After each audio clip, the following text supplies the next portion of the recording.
वर्षांपूर्वी म्हणजे ज्यातनं भाजप सरकारचा जन्म झाला, अर्थात त्याच्यामध्ये पापी आम्ही सुद्धा होतो, पण अण्णा हजारे हे उपोषणाला बसले होते. लक्षात आहे तुमच्या? काय प्रसिद्धी मिळाली होती, काय प्रसिद्धी मिळाली होती, जणू काय संपूर्ण जग तिकडे एकवटलं होतं. पण त्यावेळेला अण्णांना कोणी देशद्रोही नव्हतं म्हटलं, अण्णांना कोणी चीनचा हेर किंवा हस्तक नव्हतं म्हटलं. अण्णा काय बोलतायत हे विचारण्यासाठी तत्कालीन मनमोहन सिंग सरकारने 4-5व्या दिवशी त्यांचा माणूस पाठवला होता, विलासराव देशमुखांना पाठवलं होतं. मग ही माणुसकी आज मोदी सरकारमध्ये का नाहीये? आमचा लढा हा माणुसकीसाठी आहे. पण अण्णा हजारेंना सुद्धा असं उचलून चादरी बिदरी आणून, अरे काय अतिरेकाला उचलताय तुम्ही? आणि चादरी कशासाठी पाहिजे? मोदी सरकारला सांगतो की तुम्ही चादरीने वांगचुकना जरी झाकला असेल तरी तुम्ही सत्य झाकू शकत नाहीत. आणि तुमच्या पापावर तर पांघरून अजिबात घालू शकत नाही. तुमचं पाप उघड झालेलं आहे. किती झाका, तुमचा पापाचा कोंबडा हरवणारच आहे. पण अण्णांच्या वेळेला जसं मनमोहन सिंग सरकारने लगेच 4-5व्या दिवशी दूध पाठवला होता, का नाही पाठवला मोदी सरकारने? का धर्मेंद्र प्रधानला एवढं काय सोनं लागलेलं आहे? काय तरुण मुलांची आणि मुलींची काय मागणी आहे? एक तर शिक्षणाचा, स्वतःच्या शिक्षणाचा पत्ता नाही, त्याच्यामुळे शिक्षणासाठी किती मेहनत करावी लागते हे यांना माहिती नाही. अभ्यास म्हणजे काय असतं हेच जर माहिती नाही तर अभ्यास करून परीक्षेला जाताना पेपर फुटल्यानंतर काय होतं या यातना होणार कशा? डिग्री खोटी आहे ना याची. नाही, आता डिग्री खरी का खोटी हा सुद्धा प्रश्न आहे.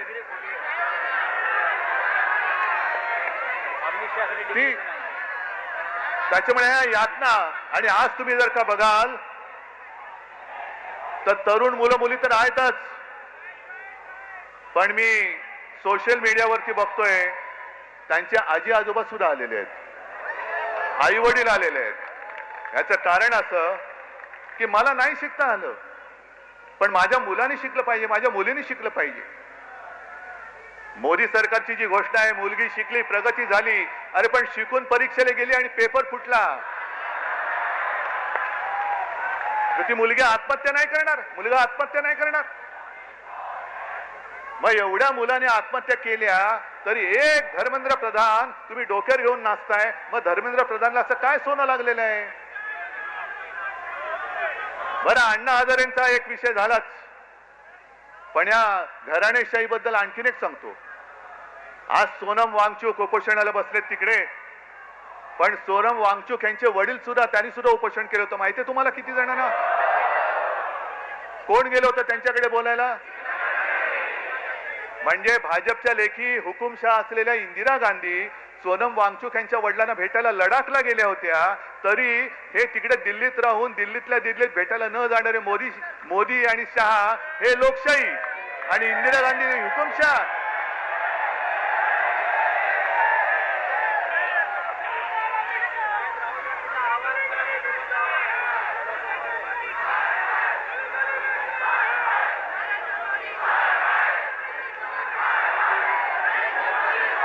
एक मिनिट, हा गली गली में शोर आहे, बरोबर आहे, पण तुम्ही जिथून जिथून आलाय, कुठल्याही गल्लीतनं आला असाल, कुठल्याही गावातनं आला असाल, त्या गल्ली गल्लीमध्ये तुम्हाला शोर करावा लागेल, तुम्हाला आवाज उठवावा लागेल. मला जे प्रश्न विचारत होते त्यांना मी हेच सांगतोय की तुम्ही दिल्लीला जाणार का? हो, वेळ येईल तेव्हा मी नक्की जाईन, पण मी एकटा गेलो असतो तर फरक नसता पडला. आज हे सगळे एवढे जण इकडे जमलेत, अख्खा महाराष्ट्र आज तिकडे उभा आहे. आणि हे आंदोलन आता फक्त जंतर मंतर पुरतं मर्यादित ठेवायचं नाही. देशातल्या प्रत्येक कानाकोपऱ्यामध्ये काय तुमची घोषणा? नाही, आणखीन काय बोललात? गली गली में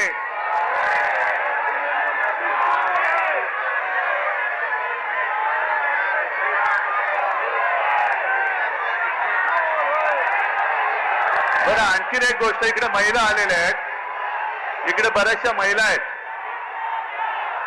महिलांनी मला पटकन सांगायचं, आपल्या घरात जरा थांबा नाही, आपण साधारणतः आपण साधी माणसं आहोत. आपल्या घरामध्ये साधारणतः असं मानलं जातं की साधी महिला ही झुरळाला घाबरते ना. अरे इकडे आमचं पंतप्रधान घाबरतो, अख्खं सरकार घाबरतं. जगातला सगळ्यात मोठा पक्ष ज्यांनी भाड्याने माणसं घेतलेत, हे भाडकं वाचलं की असं होतं, भाड्याने म्हणजे माणसं चोरून पक्ष वाढवला ना की असा पक्ष झुरळाला घाबरतो. आता कळलं मला की हा पक्ष झुरळाला का घाबरतो. हे सत्ताधारी झुरळाला का घाबरतात, कारण यांच्याकडे स्वतःची माणसं नाही आहेत, सगळी भाडकाऊ आहेत, चोरून आणलेली गद्दार आहेत.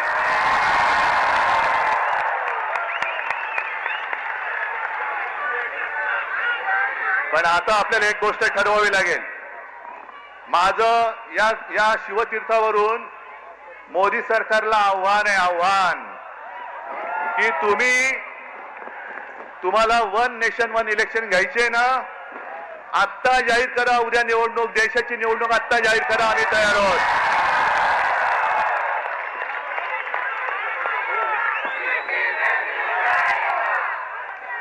नेशन म्हणजे काय असतं, राष्ट्र म्हणजे काय असतं, या राष्ट्राची ताकद या माजलेल्या सत्ताधाऱ्यांना दाखवून देण्याची आता वेळ आणि संधी आलेली आहे. काय असतं नेशन म्हणजे काय असतं, राष्ट्र म्हणजे काय असतं. तुम्ही या माझ्या तरुणांना, जे उद्या देशाचं भविष्य आहेत, त्यांना कॉक्रोच म्हणता, पण आज तुम्ही बेशरमपणाने तिकडे गादीवरती बसलायत. जर आपल्याला स्वातंत्र्य मिळालं नसतं तर त्यांची बुडं टेकायला गाद्या मिळाल्या नसत्या. जे क्रांतिकारक फासावर गेले, काय वय होती त्यांची. सुखदेव, राजगुरू, भगतसिंग, किती किती नावं घ्यायची. चापेकर बंधू सगळे याच वयातले होते, याच वयातले, ज्यांना आज आपण जेनझी म्हणतो. ती काय झुरळ होती. तुम्हाला काय झुरळामुळे स्वातंत्र्य मिळालंय. जर आपल्या स्वतःच्या प्राणाची पर्वा न करता, घराची कुटुंबाची पर्वा न करता, तेव्हाची तरुण मुलं यांनी जर का देशाच्या स्वातंत्र्यासाठी बलिदान केलं नसतं तर आज आपल्याला स्वातंत्र्य बघायला मिळालं नसतं.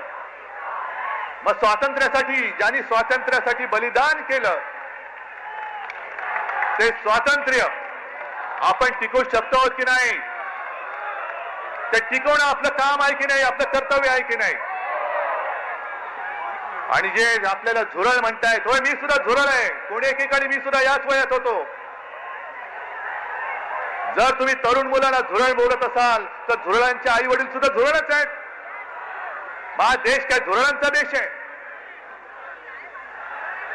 आपण आता ठरवलं पाहिजे की जो आपल्याला झुरळ म्हणतोय, जो आपल्याला न्याय हक्क नाकारतो आहे, या सगळ्या सत्तेला चिकटलेल्या गोचिडी आहेत. गोचिडी, मी आज त्या सत्तेला चिकटलेल्या ना गोचिडी म्हणतोय. जे सत्तेला चिकटून राहिलेत आणि लोकशाहीचं रक्त पितायत, या सत्तेला चिकटलेल्या लोकशाहीचं रक्त पिणाऱ्या गोचिड्या आपल्याला खेचून बाहेर काढाव्याच लागतील. आणि आजपासून आलेला सुरू होतोय. तिकडे जंतर मंतरला काय करतील सांगता येत नाही, कारण सगळं सैन्याची जमवाजमव सुरू झालेली आहे. इंग्रजांनी सुद्धा असं 100-150 वर्ष राज्य केलं होतं. पण देशातली जनता जेव्हा एकजुटीने रस्त्यावरती उतरली तेव्हा इंग्रजांना सुद्धा इथून पाय काढून पळावं लागलं होतं. तसं यांना आपल्याला करावं लागेल. आणि आजपासून तुम्ही जिथे जिथे असाल, मी या माध्यमांच्या चॅनलच्या माध्यमातून संपूर्ण महाराष्ट्राला नव्हे तर देशाला विनंती करतोय, तुम्हाला जसं जमेल, तुम्हाला जसं झेपेल तसं हे स्वातंत्र्य जपण्याचं युद्ध आता सुरू करा. जिथे सभा घ्यायच्या सभा घ्या, जिथे मेणबत्त्यांचा मोर्चा काढायचा मेणबत्त्या मोर्चा, जिथे मशाल मोर्चा काढा. मानवी साखळी तर मानवी साखळी करा, पण जिथे जातील तिकडे सगळ्यांना कळलं पाहिजे की आता अब देश इन लोगों की बात मानने वाला नहीं है. आणि नवीन आणखीन एक तुम्हाला सांगतोय, अण्णा हजारेंच्या आंदोलनाच्या वेळेला या अशाच टोप्या केल्या गेल्या होत्या. काय लिहिलं होतं त्याच्यावर? मैं अण्णा हो. आता तुम्ही करायचं मैं देशभक्त हो. मी देशभक्त, मी अंधभक्त नाही. मी अंधभक्त आहे तो माझ्या भारत मातेचा आहे. मोदींचा अंधभक्त मी होऊ शकत, मी असणार नाही, कदापि नाही. आजपासून सुरू करा मी देशभक्त. जे मोदी भक्त असतील त्यांना तुमच्या समोर उभं राहायला भीती वाटली पाहिजे. एवढी देशभक्तांची ताकद या देशात आज सुद्धा आहे आणि ती उभी राहू शकते आणि ती महाराष्ट्र उभी करू शकतो, संपूर्ण देश उभा करू शकतो, हे यांना दाखवून द्या.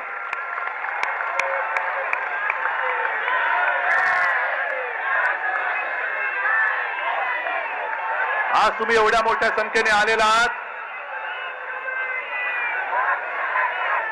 मी म्हणतोय ठिणगी आहे, पण एक ठिणगी वणवा पेटवायला पुरेशी असते. ती ठिणगी आज पडलेली आहे आणि देशाच्या लुटारूंना सत्ता भ्रष्ट केल्याशिवाय आता आम्ही स्वस्थ बसणार नाही. ही शपथ घेऊन आपण ह्या आंदोलनाला सुरुवात करूया. जय हिंद, जय महाराष्ट्र. सफेद कापड घालून लोकशाहीचं खून करण्यात आलं. सफेद कापड घालून परवा लोकशाहीचं खून दिल्लीत करण्यात आलं. त्याच्या निषेधार्थ आज आपण सगळे इथे जमलेलो आहोत.